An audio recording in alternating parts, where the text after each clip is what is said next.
To get started, unpack the shade and remove all the foam and packaging materials.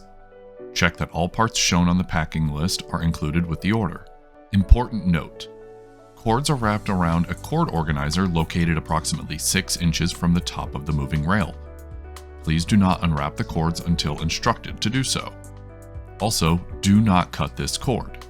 Here are the tools required to complete the installation: flat blade screwdriver, magnetic tipped Phillips screwdriver, level, measuring tape, pencil, power drill, 3 32/2 inch drill bit, 1/4 inch hex driver, scissors.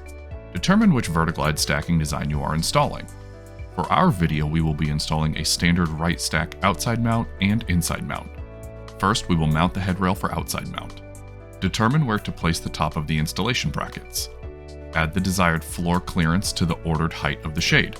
The ordered height can be found on the packaging label, either on the bag or on the headrail. Check for any uneven floor surfaces or high spots such as floor vents or carpet transitions.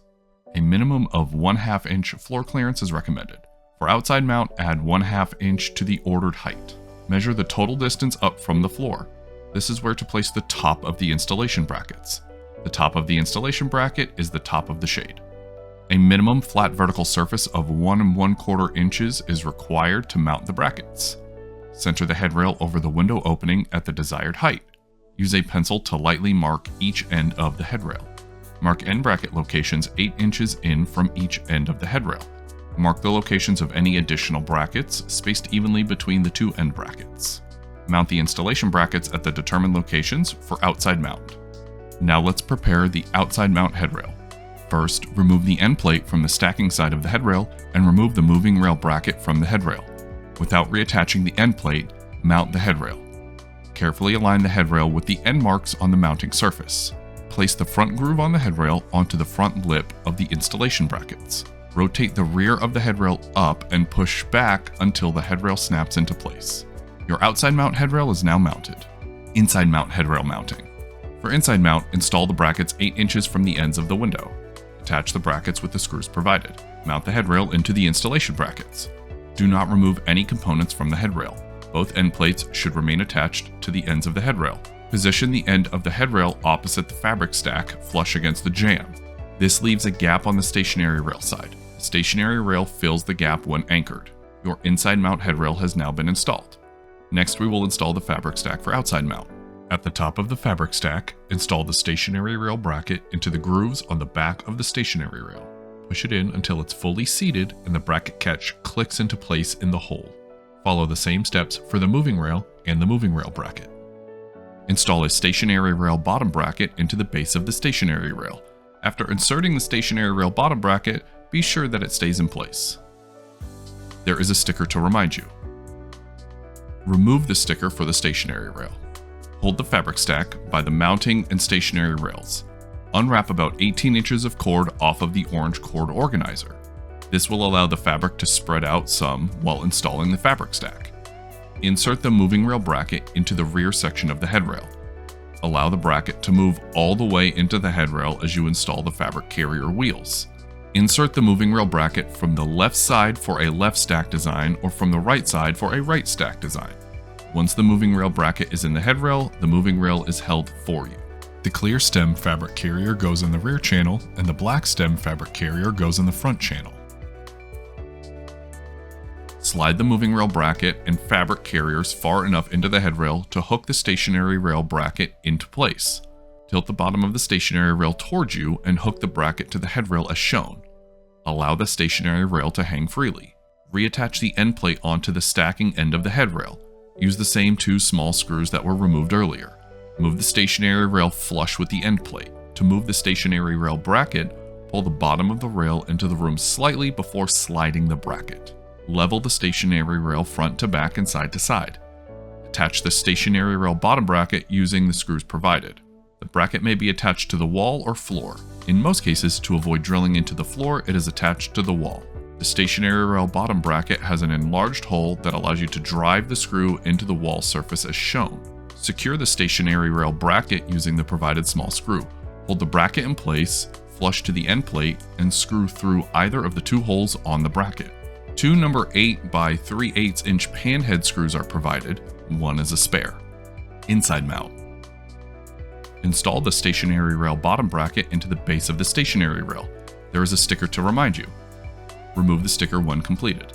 Insert the stationary rail bracket into the vertical rail on the side where the fabric stacks. Insert the bracket until it is seated and the bracket catch snaps in the hole on the back of the rail. Insert the moving rail onto the moving rail bracket until the bracket catch snaps into the hole on the back of the rail. The bracket fits into the grooves on the rear of the vertical rail. Check that the bracket catch is fully engaged. Fabric carrier wheels fit inside the headrail. Note that the headrail is notched on the stationary rail side to allow insertion of the wheels. Above the notch is a foam block to keep the wheels in place during installation. Compress the foam to install the fabric carrier wheels. The wheels with clear stems fit into the rear channel and the wheels with black stems fit into the front channel. Do not attach the stationary rail bracket until after inserting all fabric carriers. Hook the stationary rail bracket into place and move it flush against the jamb.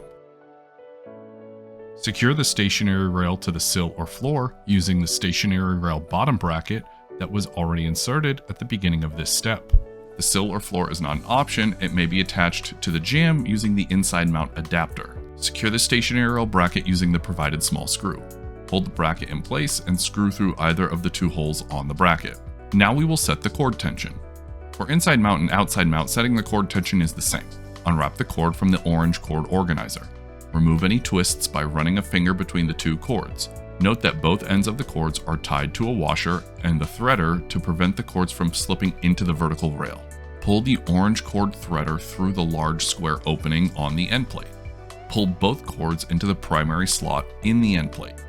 Cut off the orange cord threader above the cord washers. One washer is the anchor washer. Pull the opposite cord taut to remove slack and seat the anchor washer. It will remain in the end plate slot. Cut the anchor washer from the end of the other cord and tie the cord to the metal cord tensioner using a square knot. Attach the cord tensioner to the headrail. Remove slack from the cord by moving the cord tensioner away from the end plate it is looped around. If the cord tensioner must be moved more than 1/3 of the headrail width away from its end plate to remove slack, retie the knot and trim the excess cord. Trim the end of the cord to about 1/2 inch. Do not put tension on the cords at this time, just remove the slack. To set desirable cord tension, move the moving rail about 1 inch from the shade being closed and let go of the moving rail. If the rail does not move, you have enough tension. If necessary, loosen the screw and readjust the cord tensioner by sliding it until the cord is taut. Once desirable cord tension is obtained, securely tighten the screw to ensure tension is maintained throughout the life of the product. At this time, ensure that the cord tensioner is fully seated into the location on the headrail. You may need to loosen the screw on the tensioner to push it all the way up so it is not rocked to one side. Fully seated means there is no space between the tensioner and the headrail. Adjust the moving rails to vertical. Work from the front side of the shade, pushing the fabric back slightly to access the moving rail bracket screws. To adjust the moving rail bracket to the right, loosen the left screw and tighten the right screw. To move the moving rail to the left, loosen the right screw and tighten the left screw. Your Vertiglide shade is now ready for the valance. Rotate the valance clip up to snap it into place on the top of the headrail. The valance clip must be located 12 inches or more from the cord tensioner. This allows for the valance to be attached to the headrail using the provided valance clips. Keep a minimum of 3 inches between the end of the headrail and the valance clips. Slide the valance return onto the corner end cap. Slide the valance corner end cap onto the valance. Insert the top of the valance into the top of the valance clip. Rotate the valance down to snap it into place.